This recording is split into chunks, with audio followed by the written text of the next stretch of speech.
Hey, what's going on guys, my name's Raf, and today, the new opening for the Pokémon Scarlet and Violet anime series was revealed. This opening was created by my bro Zaktoshi to coincide with his latest Pokémon anime rewrite series. So in this video, we're going to explore the new opening and analyse every detail shown from the visuals. Don't forget to leave this video a like to show your support, and I'll be sure to bring out my next video shortly. Make sure to subscribe if you aren't ready to keep up to date, and without further ado, let's begin. Before we jump into the opening, let's have a quick chat about what this series is all about. For those that are unaware, Zaktoshi commenced a Pokemon anime rewrite series, a fan-made series where he essentially writes his own version of what a said anime series could have been like. Zak's most recent rewrite focused on what if a Pokemon Sword and Shield anime series happened, showcasing Ash's adventure in the Galar region, and how it could have unfolded should he have followed similar elements from the games compared to Pokémon Journeys. Definitely check it out because it is truly one of the most engaging and entertaining projects. With that series over, the next series now in line is to do with the Pokémon Scarlet and Violet anime, continuing Ash's journey,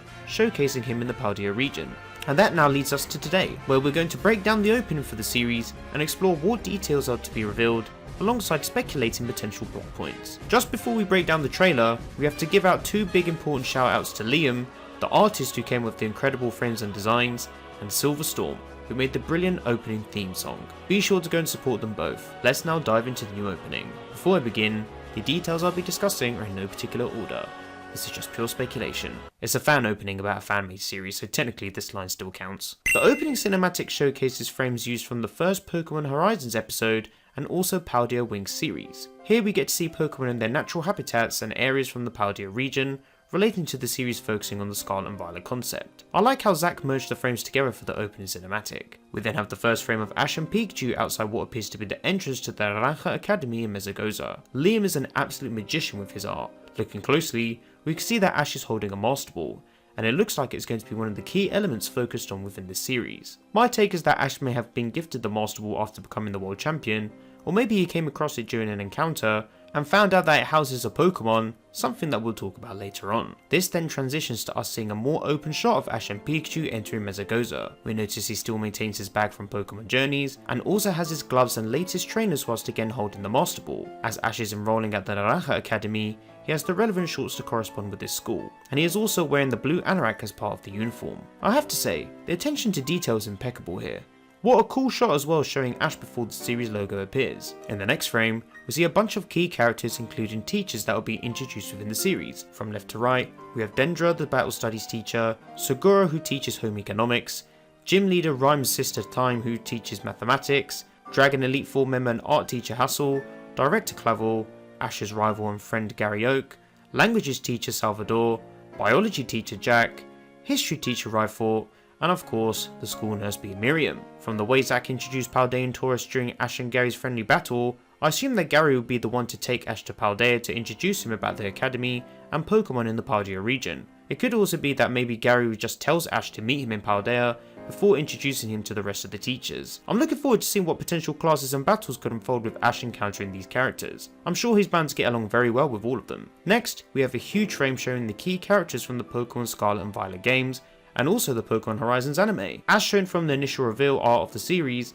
Zak has revealed that he will be incorporating both sets of characters with each in their own respective academies. For Naranja we have Nemona, Penny and Arven, and for Ulva we have Liko, Roy and Dot. I'm super excited to see how both of these sets of characters intertwine with one another, especially upon meeting Ash too, and how they will have an impact on his journey. Maybe Ash will go on adventures with them all together, or head on separate tasks with each academy character set. I'm sure we're bound to see all of their character arcs as well. In fact, I think we very much will, as the next set of frames showcases a lot, starting with Liko and the pendant. I'm not sure if Zak will introduce Liko as someone who already has the pendant that's been gifted to her from her grandmother, and that it will later tie into the potential Teal Mask arc the series could have, or it could maybe be that Liko's on her own adventure and came across the pendant naturally. I think the first option is more likely though. I'm quite keen to see how the Terapagos arc will be implemented in this manner. We then have Roy and Arven with both the respective Scarlet and Violet books. Just by looking at this, I'm sure we can all immediately understand that these two characters will be pairing up to learn more about Herba Mystica and the mystery of the books. Seeing as we have both Sarah and Tura shown, I wonder if these parents are going to correspond to a single character. So for example,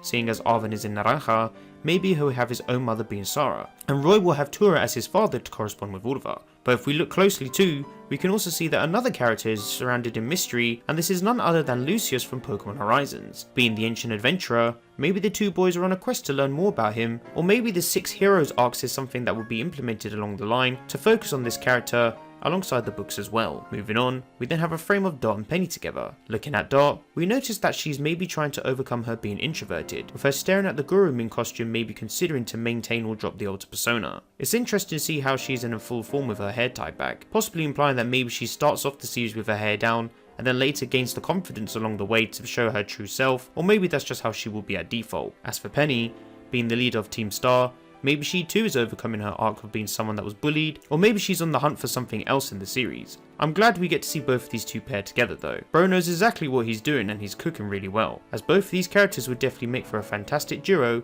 helping each other along the way to become more confident as characters. Now we're starting to get into the meat of the meal. This frame here shows Koraidon with the Master Ball. For what happens in the Scarlet and Violet games, we know that the player and the respective legendary pair up and later become partners in the game. We also know that the respective legendary has a menacing counterpart and they battle later on in the story. In this case, I think Zack is going to follow the same concept with Ash befriending Koraidon for him to later on use the Master Ball on it so that he has his own. We can also see that a silhouette of a supposed Miraidon is shown, possibly being the opposing legendary in this series to follow more of the antagonistic role. This is one of the key frames I'm most intrigued about. We then see the next frame of Ash and Pikachu encountering Koraidon, and this is where I think the first theory of Ash befriending Koraidon using the Master Ball as its house, adventuring with him across his journey. The next frame pretty much seals the deal actually. It's such a nice piece of art, and we all dreamed for this to happen in the Scarlet and Violet anime was canon to begin with. Koraidon is a very fitting Pokemon for Ash, following the concept of old and how Ash is a character that represents 25 years of the Pokemon anime.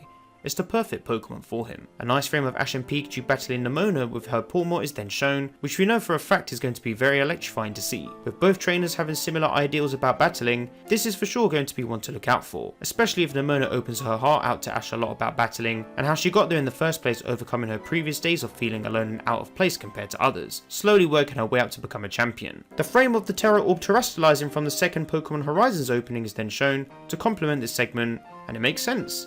This is going to be a wicked gimmick for Ash to use, and we can see how thrilling it's going to be with Pikachu even having the boost electric Terra type in this frame shown. Now it wouldn't be a Pokemon series without Team Rocket. Following from episode 150 of Zack's Sword and Shield series, we know Giovanni has structured the trio with new missions. So seeing this frame, it implies that they too will be enrolled at the school undercover to complete whatever shenanigans is in place. It looks like Jesse will be enrolled at Naranja, with James at Urva. We also see that it looks like they'll be attaining a Tinkatink and a Gimmighoul in its chest form as their Pokemon.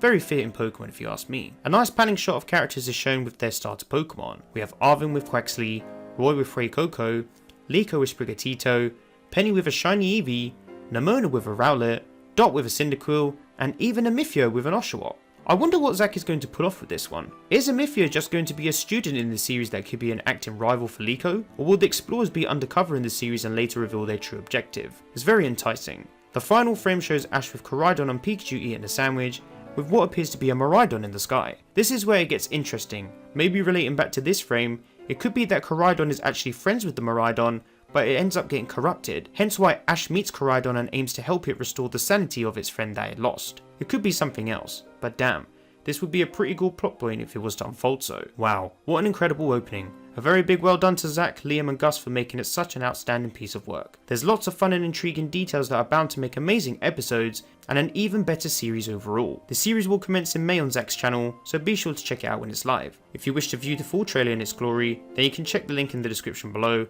or on Zack's channel as well. Even though Pokemon Horizons is still airing, it's amazing that we're going to get this rewrite on the side to showcase Ash's adventure in the Pokemon Scarlet and Violet anime. But why not let me know what you guys think about the opening in the comment section down below. If you guys would like to interact with me, then be sure to follow me on Twitter and join the ThePokéRaf Discord server to discuss all things Pokemon. You can find the rest of my social networks on screen and in the description below. If you enjoyed the video, then be sure to leave it a like, as your support is greatly appreciated.